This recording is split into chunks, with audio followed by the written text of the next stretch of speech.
jaajëfal nañ leen ci teewlu bi ngeen di teewlu RTV Dakar yow mi abonégul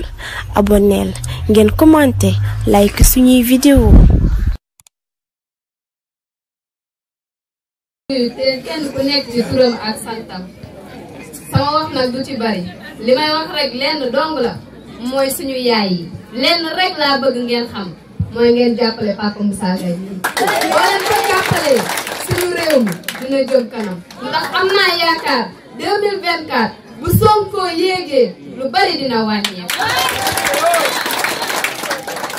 yow nag Papa Moussa Gaye li ma lay wax du bari gis nga dëkk bi li fi manqué fi nga juddoo fi nga yaroo fi nga màggee xam nga bu baax li fi manqué gis nga jeunes yi dañuy am bac dem cité ñu leen di bundu xataal ñu nekkee fa nekkin boo xam ne billaay buñ la ko nettalee nga jooy. man mii élève di jàng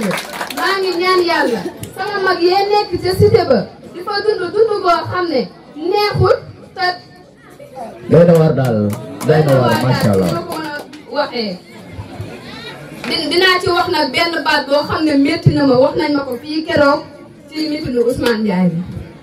benn nit ñëw fekk ma toog sol tiset bii ma sol mu ne ma diw ba ma wuyu ko mu ne ma lu tax ngay mitinal Moussa Gaye ndax kii di Ousmane Ndiaye moo la yor seen waa kër damay laaj man maa ngi leen di laaj ndax Ousmane Ndiaye defal na dara sama waa famille defal nañu dara muy Ousmane Ndiaye di Maodo Sarr fu ma ci rombo nuyu la doo xam nu ma sant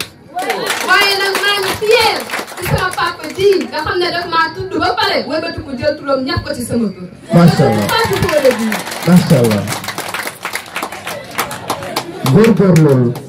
góorgóorlu aduna gëm sa bopp rek a fi nekk. macha allah c'est dur mais c'est bon. merci beaucoup.